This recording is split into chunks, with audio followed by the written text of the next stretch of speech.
So I welcome you all to my YouTube channel Discipline Learners. और आज हम देखने जा रहे हैं lecture 2 of industrial safety and safety standards.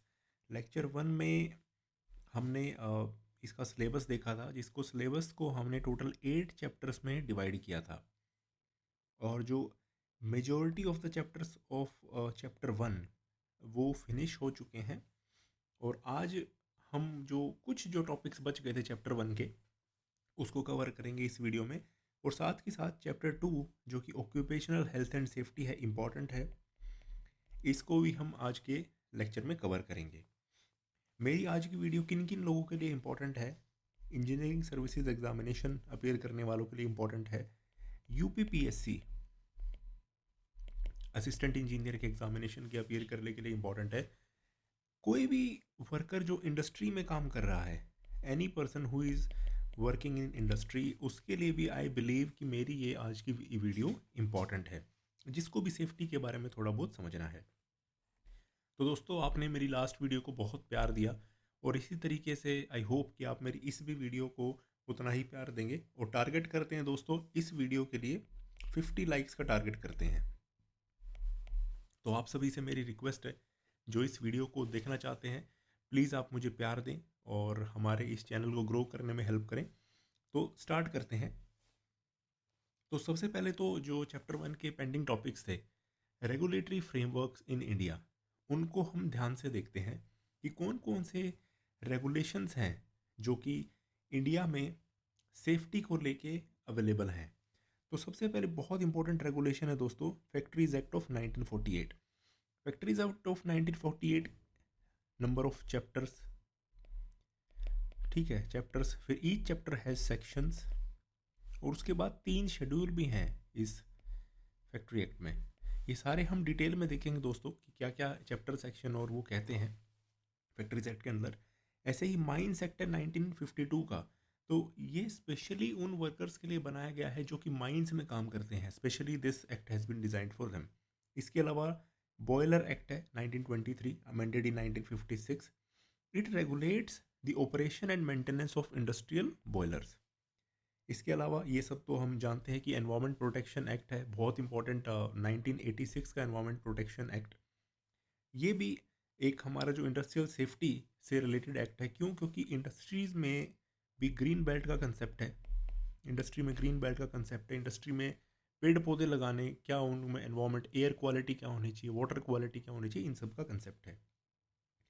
PLLI यानी कि public liability insurance act of 1991, ये मैंडेट करता है कि जो भी इंडस्ट्री हैजार्डस मटेरियल में डील कर रही हैं, वो इस एक्ट के अंतर्गत आती हैं। जो नेक्स्ट सिक्स्थ है, केमिकल एक्सीडेंट्स एक्ट 1996 का। Building and other construction worker act, इसको जनरली BOCWA भी कहा जाता है, 1996 का। जो भी कंस्ट्रक्शन एक्टिविटीज़ होती हैं, आप देखते हैं, चाहे वो बिल्डिंग्स बन रही हों, चाहे वो रोड, हाईवे बन रहे हों, चाहे वो फ्लाईओवर्स बन रहे हों, जहाँ पे भी बिल्डिंग एंड कंस्ट्रक्शन है, वहाँ पे ये एक्ट लागू होता है। गैस सिलेंडर रूल्स, जो भी gas, LPG gas cylinder, ammonia gas cylinder, nitrogen gas cylinder, जो भी गैस सिलेंडर्स में मौजूद है, उनके लिए रूल्स हैं gas cylinder rules of 2004। Hazardous waste management rules, जितने भी हैजार्डस वेस्ट हैं एक फैक्ट्री में जो डेवलप होते हैं, उनको कैसे मैनेज करना है, उनकी प्रोडक्शन, इन सब के लिए हैजार्डस वेस्ट मैनेजमेंट रूल्स 2016। और ये occupational safety health and working condition code of 2020, इसको भी हम डिटेल में देखेंगे। ये हमारा रादर चैप्टर 2 जो है, वो सारा इसी के ऊपर है। तो आगे बढ़ते हैं। जो चैप्टर 2 है, ऑक्यूपेशनल हेल्थ एंड सेफ्टी, ये बहुत ही ब्रॉड कंसेप्ट है। Occupational health and safety is very broad concept. Occupation का मतलब एक व्यवसाय, यानी कि जहाँ पे भी कोई वर्कर काम कर रहा है, उसकी हेल्थ और सेफ्टी को लेके जो भी प्रोविजंस हैं, those are called as occupational health and safety. ठीक है, इसको आगे देखते हैं। इससे पहले दोस्तों हम इसको आगे कवर करें, मैं आप सभी लोगों को अपना ये सर्टिफिकेट शो करना चाहूँगा। जिसमें दिखाया है कि I myself has received training on occupational safety and health from, ये देखिए दोस्तों, किशोर खरवे साहब and Santosh Kulkarni. These are ILO certified master trainer, these are ILO certified master trainer. इनके इनसे मैंने ट्रेनिंग ली है, 2019 में मैंने ट्रेनिंग ली थी। So I myself has received official training on this subject. और फिर इस ट्रेनिंग में मैंने जो जो सीखा था, मैंने जो कि आपको बताया, मुझे 10+ ईयर्स का इंडस्ट्रियल एक्सपीरियंस है, और इस सब ट्रेनिंग में मैंने जो जो सीखा वो मैंने अपना इंडस्ट्री में अप्लाई किया। एंड बिलीव मी दोस्तों, इस ट्रेनिंग में जो मैंने सीखा वो मुझे बहुत एनरिचिंग लगा, किस तरीके से वर्कर की वेलफेयर की जा सकती है। क्यों? क्योंकि देखिए, एक वर्कर की एक वर्कर को हेल्दी होना, एक्सीडेंट से बचाना, आप केवल उस वर्कर को नहीं बचाते, आप उसकी पूरी फैमिली को बचाते हैं, क्योंकि उस पर डिपेंडेंट उसकी उसकी वाइफ है, उसके पेरेंट्स है, उसके बच्चे हैं। तो इस वजह से occupational health and safety is a very important concept. आगे बढ़ते हैं, कुछ बेसिक डेफिनेशंस को देखते हैं, कुछ बेसिक डेफिनेशंस को देखते हैं। बेसिक डेफिनेशन में क्या है? सबसे पहले तो चाइल्ड किसको कहेंगे? Anyone who is below 15 years of age. ये सारी ऑफिशियल डेफिनेशंस है फ्रेंड्स, ये सारी ऑफिशियल डेफिनेशन है जो कि फैक्ट्रीज एक्ट या फिर जो ऑक्यूपेशनल हेल्थ सेफ्टी जो कोड है 2020 का, वहाँ पर ये दी गई हैं, वहाँ से ऑफिशियल डेफिनेशन है। इन डेफिनेशन से ही क्वेश्चन बनाया जा सकता है कि who is called as child. Option दे देगा 15 साल, 18 साल, 14 साल, 13 साल। वहाँ पे आप कंफ्यूज हो जाओगे अगर आपको एग्जैक्टली नहीं पता होगा कि भाई हाँ, 15 साल से कम उम्र वाले को ही चाइल्ड कहा जाता है। And who is called as adolescent, कि 15 का हो चुका हो पर 18 का नहीं हुआ हो, 15 साल का हो चुका हो या चुकी हो पर 18 का नहीं हुआ हो। अडल्ट किसको कहेंगे? जो 18 साल का हो चुका हो वो अडल्ट हो जाता है। अप्रोप्रिएट गवर्नमेंट कौन है? या तो स्टेट गवर्नमेंट या सेंट्रल गवर्नमेंट। फॉर एग्जांपल, जैसे लेबर जो है, लेबर एक कंकरेंट सब्जेक्ट है। कंकरेंट सब्जेक्ट का मतलब क्या है कि उस पर सेंट्रल गवर्नमेंट भी लॉ बना सकती है और स्टेट गवर्नमेंट भी लॉ बना सकती है लेबर पे। तो उसके लिए appropriate government can be state government and central government. ठीक है। इसी प्रकार से जो नेशनलाइज्ड बैंक्स हैं, जैसे फॉर एग्जांपल RBI बैंक्स के जो वर्कर हैं, फॉर एग्जांपल PNB बैंक्स के जो वर्कर्स हैं, इन बैंक्स की कंडीशंस के लिए स्टेट गवर्नमेंट लॉ नहीं बना सकती, उनके लिए सेंट्रल गवर्नमेंट लॉ बनाती है। तो उसके लिए अप्रोप्रिएट गवर्नमेंट हो गई सेंट्रल गवर्नमेंट। ठीक है। तो आई होप कि अप्रोप्रिएट गवर्नमेंट का कंसेप्ट आपको क्लियर हो गया होगा। कॉन्ट्रैक्ट लेबर किसको कहा जाता है? कोई भी वर्कर जो कि एम्प्लॉय किया गया हो कॉन्ट्रैक्टर के द्वारा, यानी कि डायरेक्ट एम्प्लॉय नहीं है वो, किसी कॉन्ट्रैक्ट ने उसको हायर किया है, कॉन्ट्रैक्टर ने हायर किया है, उसको कहा जाता है कॉन्ट्रैक्ट लेबर। डे का मीनिंग क्या होता है? A period of 24 hours beginning at the midnight. रात के 12 बजे से दिन की शुरुआत होती है ना, तो उसको डे कहा जाता है। 7, देखिए एम्प्लॉय कौन है? A person other than an apprentice engage under apprenticeship act.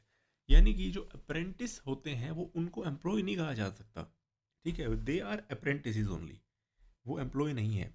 A person employed on wages by an establishment to do any skilled, semi skilled, unskilled, manual etcetera works.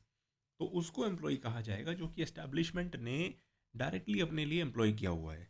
अब देखिए फैक्ट्री की definition क्या है, बहुत बड़ी important है दोस्तों ये चीज़, बड़ी इंपॉर्टेंट है दोस्तों ये चीज़ कि फैक्ट्री की डेफिनेशन क्या है। 20 और मोर देन 20 वर्कर्स, 20 या 20 से ज़्यादा वर्कर हों on any day of preceding 12 months. 12 महीने हो गए हो एस्टेब्लिशमेंट को, 12 महीने हो गए हो एस्टेब्लिशमेंट को, 20 या 20 से ज़्यादा वर्कर हों, और उसमें पावर का यूज़ हो, पावर यानी कि इलेक्ट्रिसिटी, इलेक्ट्रिसिटी ड्रीवन मोटर्स या मशीन्स हों, और उसमें 20 वर्कर हों, 12 महीने हो चुके हैं, उसको फैक्ट्री कहा जाएगा। या फिर 40 और more than 40 workers 12 months without the aid of power, यानी कि जहाँ इलेक्ट्रिक सप्लाई है जिस एस्टैब्लिशमेंट में, वहाँ पे 20 और मोर देन 20 वर्कर्स अगर अवेलेबल हैं उसको फैक्ट्री कहा जाएगा। जहाँ इलेक्ट्रिक सप्लाई नहीं है वहाँ पे अगर 40 या फिर मोर देन 40 वर्कर्स हैं उसको फैक्ट्री कहा जाएगा। ये इंपॉर्टेंट है डेफिनेशन दोस्तों, यूक्यू एग्जाम में उठ के आ जाती है।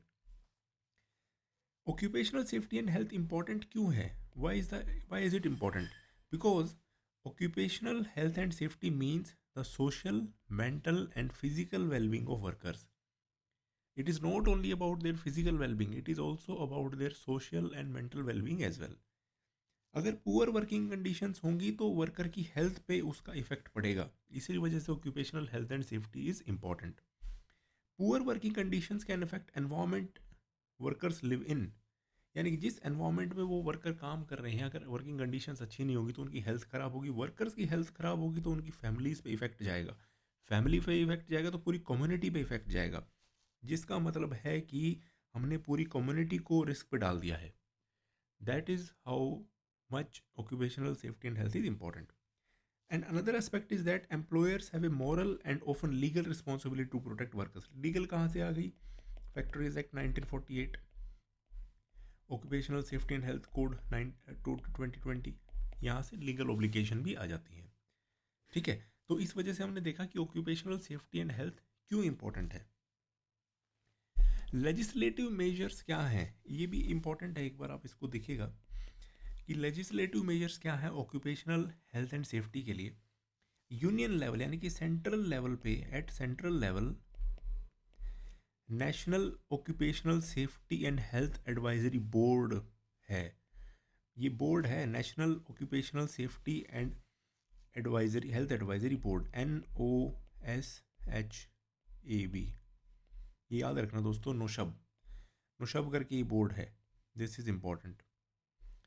ठीक है, ये है नेशनल लेवल पे। इसी तरीके से अगर स्टेट भी अपना कोई बोर्ड बना चाहे तो बना सकता है। इसके मेंबर्स कौन हैं, very important, its members are very important. सबसे पहला तो देखिए, जो इसका जो चेयरपर्सन होगा इस बोर्ड का, national occupational safety and health advisory board का chairperson will be secretary of ministry of labour and employment. ठीक है, सेकंड इसका मेंबर होगा director general of FASLI. FASLI इसका एक्रोनिम कहा जाता है, बड़ी इंपॉर्टेंट एक ये बॉडी है। अगर आपको इसके बारे में पता हो तो प्लीज़ कमेंट बॉक्स में ज़रूर बताइएगा। Factory advice service labour institutes, इसका इनके director general. Chief controller of explosives, ठीक है, चीफ कंट्रोलर ऑफ एक्सप्लोजिव किस डिपार्टमेंट में होते हैं ये, petroleum explosive and safety organisation department हो गया, उसके chief controller of explosive Nagpur में। Chairman of central pollution control board, chief labour commissioner. ठीक है, इसके अलावा और भी कई मेंबर्स होते हैं इस बोर्ड के। तो ये है ना 5 इंपॉर्टेंट मेंबर्स हैं, आपको याद रखना है।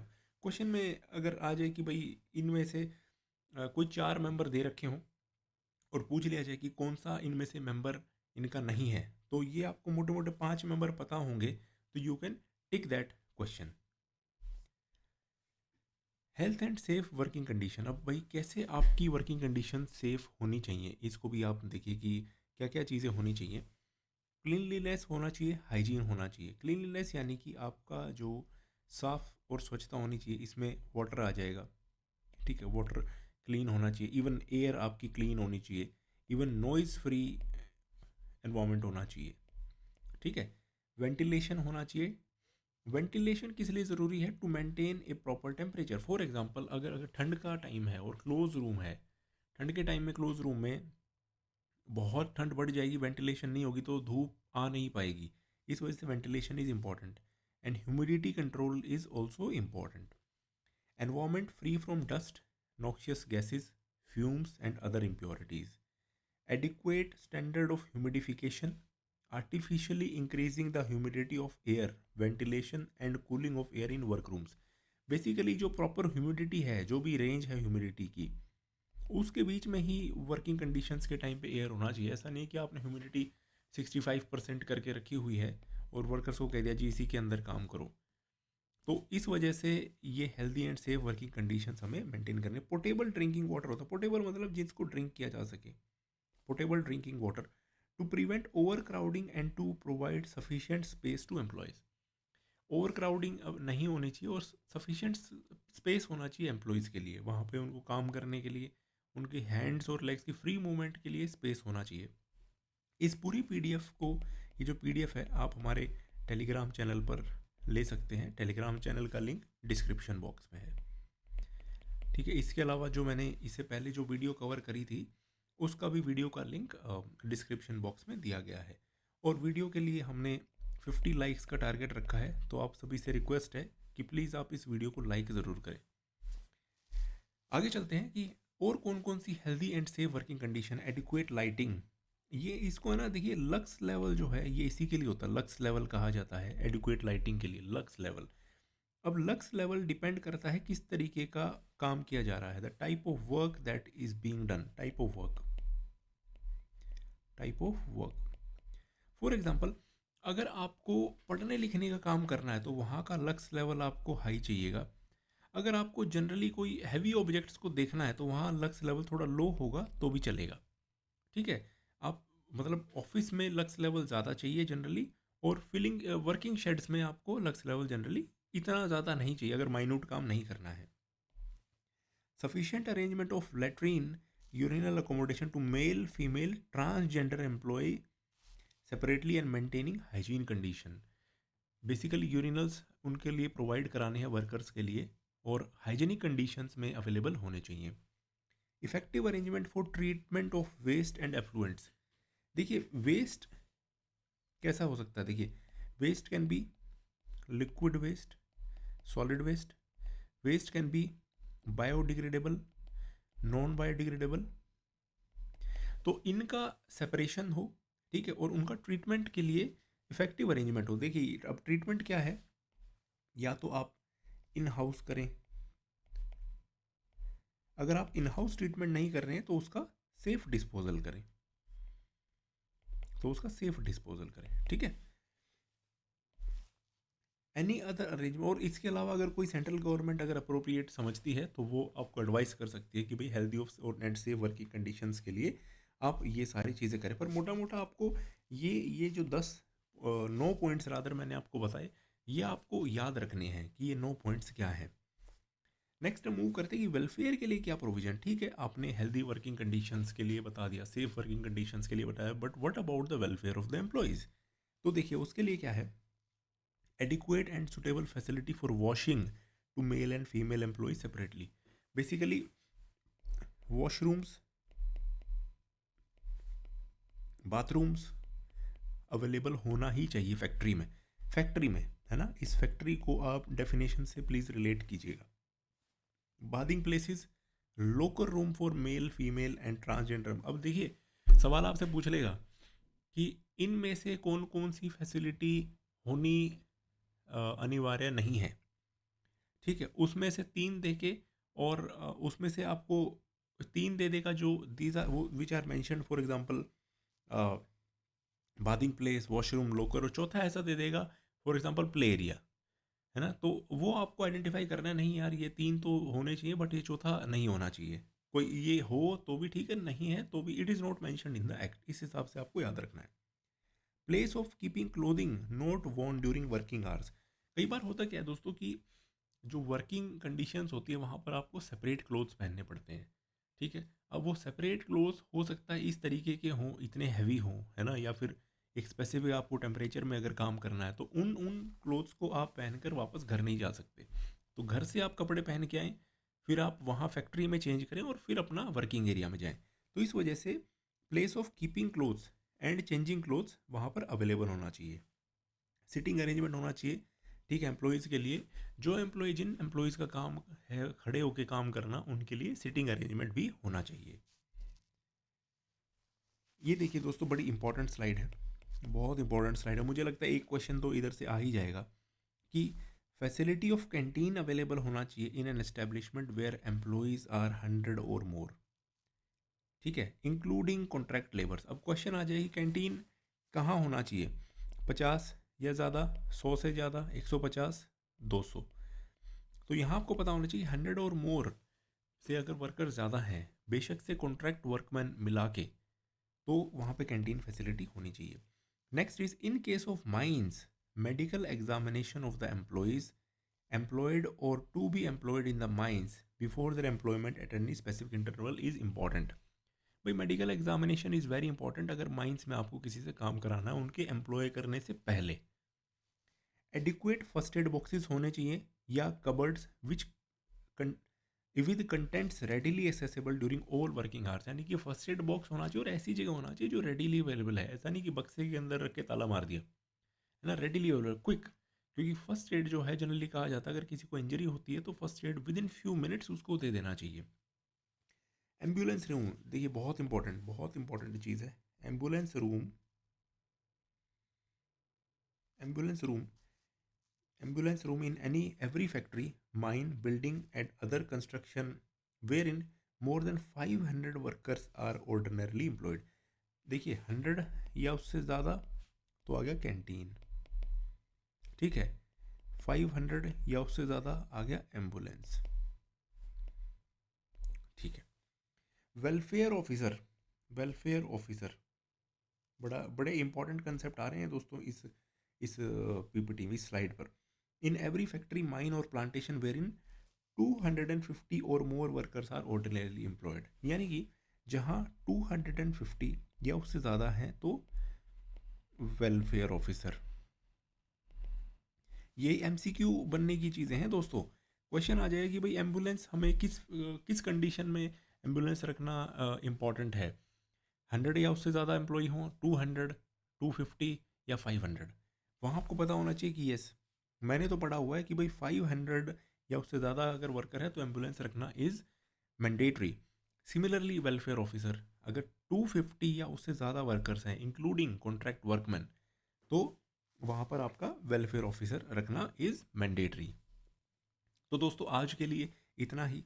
देखिए दोस्तों ये ना क्रिस्प और प्रिसाइज है, क्रिस्प प्रिसाइज, क्योंकि ये मैं खुद जब स्टूडेंट रहा हूँ तो मुझे ये पता है कि बहुत ज़्यादा डेटा पढ़ना है, बहुत ज़्यादा चीज़ों को पढ़ने का कोई लॉजिक नहीं है जब तक आप उसको रिवाइज ना कर सके। तो इसलिए लिमिटेड कंटेंट होना चाहिए जो आप लास्ट मोमेंट पर भी उसको देख पाएँ, पढ़ पाएँ।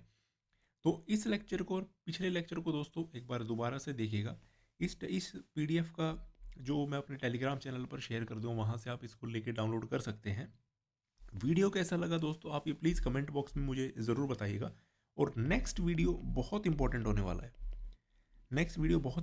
वाला है, क्योंकि उसमें हम फैक्ट्री एक्ट 1948 को बड़े अच्छे तरीके से देखेंगे इन क्रिस्प एंड प्रिसाइज मैनर, ठीक है।